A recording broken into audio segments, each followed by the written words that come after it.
Please whisper, please. All right. Officer Aena, if you can unmute, please. Yes, Your Honor. Hi, thank you so much for zooming in. I appreciate it. Yes, ma'am, of course. And right away, the judge is zeroing in on bond conditions.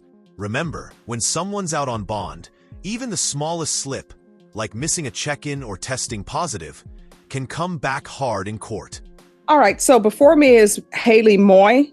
And my understanding, you all had difficulty contacting her? Or basically you had no contact with her? So on her initial reporting for orientation date, she did not report. However, on the 2nd of January, I was able to make contact with her and conduct her orientation. All right, when is her? Over her condition. I'm sorry, go ahead. On the 2nd of January, I did conduct her orientation for conditions of bond. All right, so when's the last time you had contact with her? Was it the 2nd of January? No, ma'am. So on the 1st of February, I had contact with her and she informed me she's on bed rest. However, we've never received any documentation.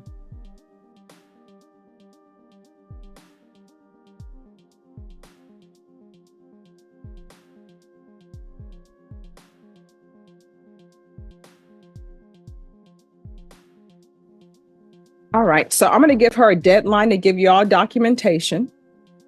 And I am going to want her in outpatient treatment. And if you could waive the fees for that, because she tested positive in court today. Okay. Yes, so ma'am. when are you going to have the documentation? Yeah, I have an appointment next Wednesday with my doctor, and that's when I can get her handwritten. But right now, I'm just getting it on my chart from university. They don't let me screenshot anything. They said for security. That's okay. So you're saying Wednesday, the 21st? Yes. All right. So are you able to schedule an appointment with her on Thursday or Friday, the 22nd or 23rd? I can. No. I'm talking to him. Oh, okay. So, Your Honor, you wanted her to have outpatient treatment. Is that correct? Yes. So I would actually have to submit a transfer to a separate section in our office. And that would be entirely based upon what they can do. Okay. But before, so who would she, I want to make sure she reports and gives proof of the hospitalization. Correct. So can she report on the 22nd or 23rd? Yes, ma'am. All right. So what I'm going to do is I'm going to continue with bond conditions. I want to continue with the random drug and alcohol testing. There is going to be outpatient treatment. And I'll ask that fees are waived since she has these medical issues. Mhm. And she is to report with proof of hospitalization and medical diagnosis Oh, I just want to make sure what's going and treatment. Okay. No later than February 22nd.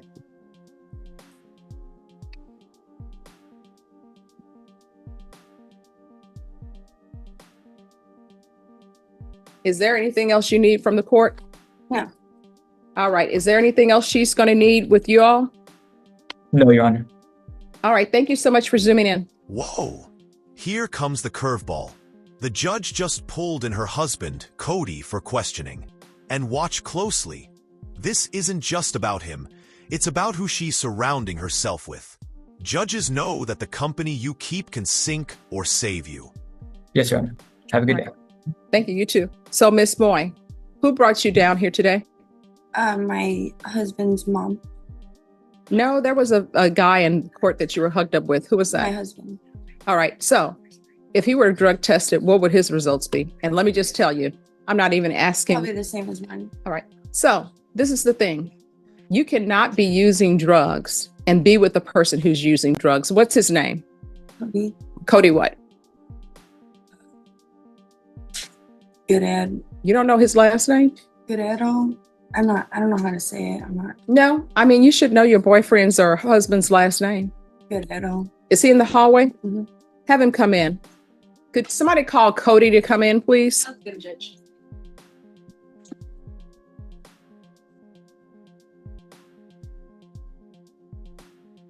Where are your parents? They're not in the picture. Do you have any family? Um, Oh, you know what? His name is on your face. Turn to the side. Let me see what it no, says. it's not Cody, Banks. is that his name? No, that's not his last name. Well, who is Cody Banks? That's just what I got on my face. It's not his last name. Okay. All right. What's your last name Hello, and your first name? Cody. And who's Cody Banks? All right. So you Cody Guerrero and Cody Banks? It's just a nickname. You didn't know his nickname? Well, I saw my face. No. I mean, I asked you who that was. I asked you if that's the same person. You said you don't know. All right. And there's Sue. So your mother is the person who brought you both down here today? And there it is. No contact with Cody. This is a classic move to break the cycle. Courts often step in to separate defendants from partners who are also using, because otherwise relapse is almost guaranteed. And brought you all both from where? My grandma. All right. So you all are living with your grandmother? Yeah, she has a house in the back. Yeah, we stay. All right. I'm sure your grandmother doesn't want people living in with her who are using. So this is what's going to end up happening. And I want you to listen to me very carefully. If you need a place to stay, it's not going to be with him.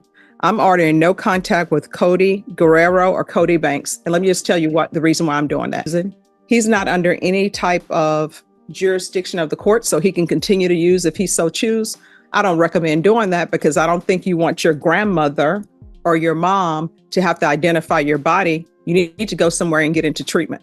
And whose name is over your eyebrow? It's Vanessa. Vanessa what? Vanessa. Finessing?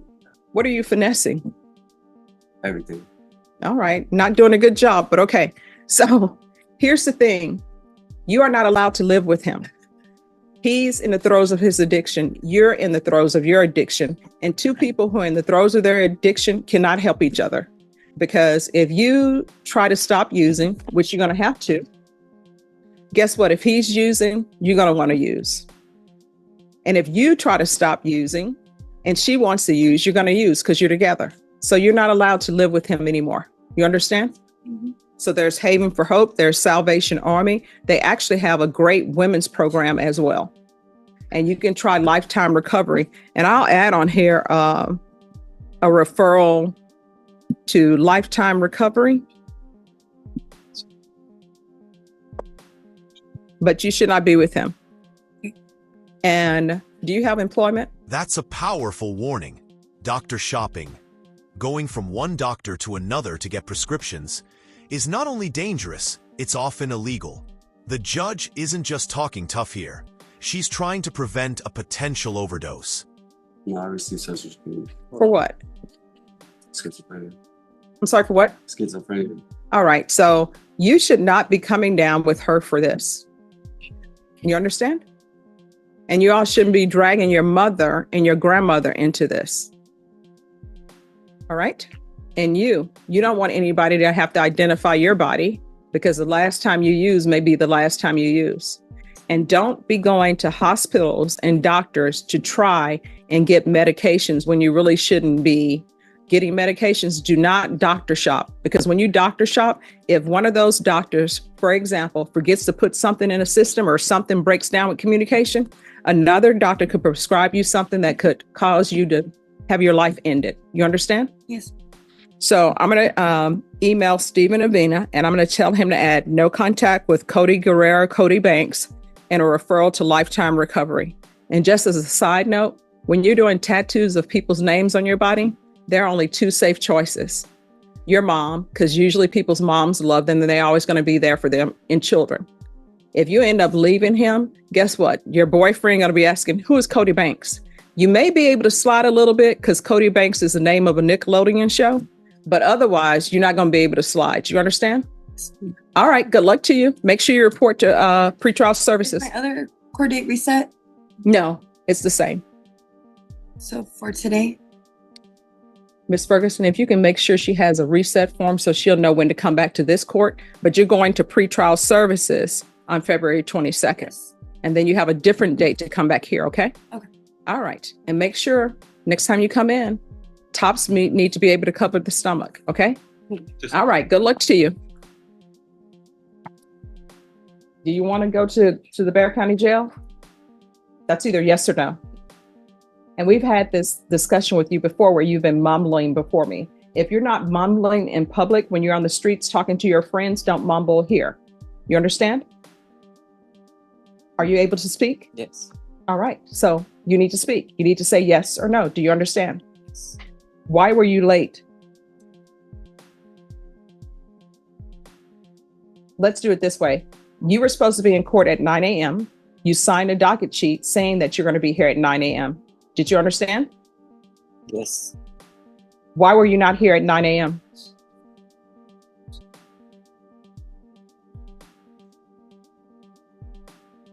All right, this is what we're going to do. You're going to sit in the box until you're able to speak. Do you understand? All right, they're going to put you in the box. Same Brittany Merrill Brown, who was placed on deferred adjudication in 2023 CR 0042 for the offense of assault bodily injury, married on February 6, 2023 for a term of 2 years. Is that you? Yes, ma'am. State. Your Honor, in Bexar County, Texas, the defendant, Brittany Merrill Brown, did then and there fail to report to the supervision officer as directed for the months of September and October 2023 in violation of condition number 4. Now we shift into another case, this time a probation violation. By pleading true, she's admitting she missed her probation check-ins. And here's the kicker. The judge doesn't have to honor any deal between the state and defense. She holds all the power. How do you plead to that? True or not true? It's true. State. Your Honor, the state will waive and abandon the other conditions. Any objections? No objection. Did you understand by pleading true to violation of condition number 4, the court could find it true, grant the motion, find you guilty, sentence you up to 1 year in the Bexar County Jail and up to a $4,000 fine? I know now. Yes, ma'am. Knowing that, do you still wish to plead true to violation of condition number 4? No. Okay. So, What was I supposed to? You want to still plead true to the violation of that you did not show up those 2 months. You're still saying it's true, correct? Yes, true. Yes, it's all right. So let me explain it to you again. Number 1, I don't know if you've reached a proposed agreement with the state and the defense or not. Partial. Whatever agreement you've reached with the state, I don't have to follow it.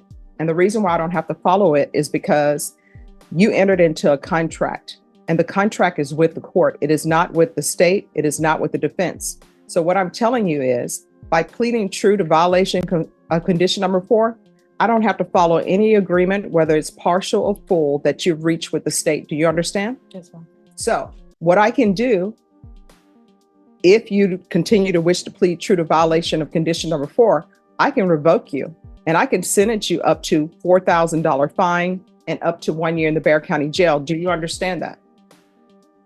Yes. Knowing that, do you still wish to plead true to violation of condition number 4? Yes, ma'am. All right, the court will find violation of condition number 4 true. Is there a proposed agreement? Yes, Your Honor. Much like counsel stated, there is a partial agreement between state and defense. Okay. Therein, Your Honor, the partial agreement is with respect to asking the court to deny the MTR and continue on deferred adjudication.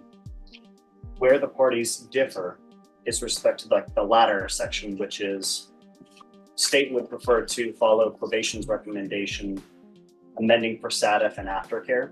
Mhm. Whereas I believe defense has a different proposed or recommendation for their client. All right, what are you recommending? Judge, in speaking with Ms. Brown, it struck me that this being her first motion to revoke and looking at the paperwork that was prepared by probation, it seemed that there was more to it. And so when I talked to Ms. Brown, what I've come to find out is that she has more of an underlying problem, not reporting or having alcohol a couple of times. SATIF to me doesn't seem to be the right move for her. What's her underlying problem? She's been diagnosed as bipolar with major depressive disorder and PTSD from things that happened to her as a child. She's been trying to deal with the underlying root of the problem, and that's where it's stemming from. So my suggestion, or hopefully recommendation, is that she be sent to some place or program that deals with mental health issues. She needs mental health help more than the alcohol. I think if she can deal with the mental health issues, the other issues of the alcohol will take care of itself. I don't think it's a SATIF issue. I think it's a mental health issue. All right, she's supposed to be in CPS compliance. So is Child Protective Services not addressing the mental health issues? I don't know that, Judge. All right, can you raise your right hand? Your Honor, Do you solemnly swear or affirm the testimony you give will be the truth and nothing but the truth, so help you God? yes, Your Honor. You can lower your hand, state your name for the record. Brittany Brown. What did you wish to say? My fathers have custody of my children, so I'm not in CPS. So you're not doing anything with Child Protective Services? Not at the moment because they already gave them custody. But I would like to do more classes so I can still. No, see the them. question is, when you say they already gave him custody, do you have a Child Protective Services attorney? No, I don't. I mean, if you didn't have an attorney and they're terminating rights, then he doesn't have full custody. That's what I know about the civil side. So you probably have a service plan and you're just not doing your service plan. No, I don't. Your Honor, I don't have a service plan. I really don't. The judge granted custody to the fathers. Right. There had to have been some reason why the judge was granting custody.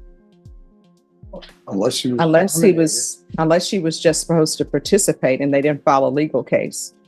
Well, I don't know the answer to whether or not they filed a legal case. I didn't have any idea about the CPS case. I don't have any information. All right, probation. Sure. Counsel is saying there's an underlying mental health issue as well.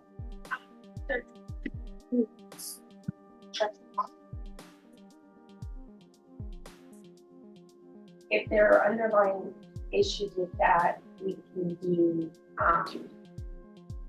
DDRF. We just need to go through the process of getting her evaluated.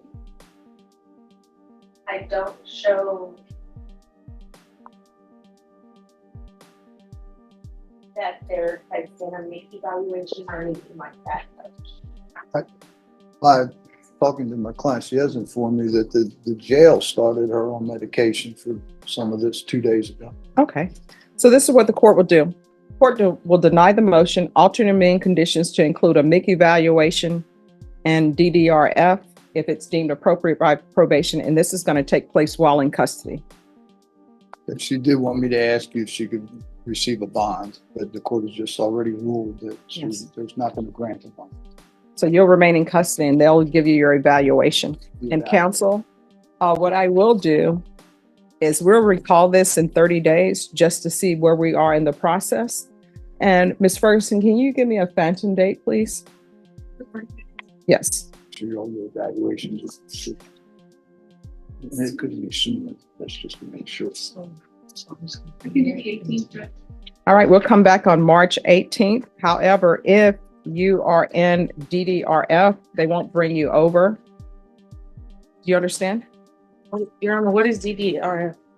Probation will explain it too, but it's to address your mental health issues. And it's an inpatient facility to address mental health issues. That's just if they deem you appropriate for that. Okay. That will get you to that bond, what you were telling me. I'll talk. All right, do you have any questions about anything? No, Your Honor, thank you. All right, make sure you stay in contact with probation. Attorney? I think it's Mr. Brown. All right, so what we're going to do is we're going to bring him back on Tuesday, and he needs to be out here. An It order. will happen if it's an order, Judge. It will No, happen. no, it's an order. So on Tuesday, he's gonna have to be out here because he's supposed to come forward for sentencing. So. Ah, hi, Jorge. How's it going? I'm good.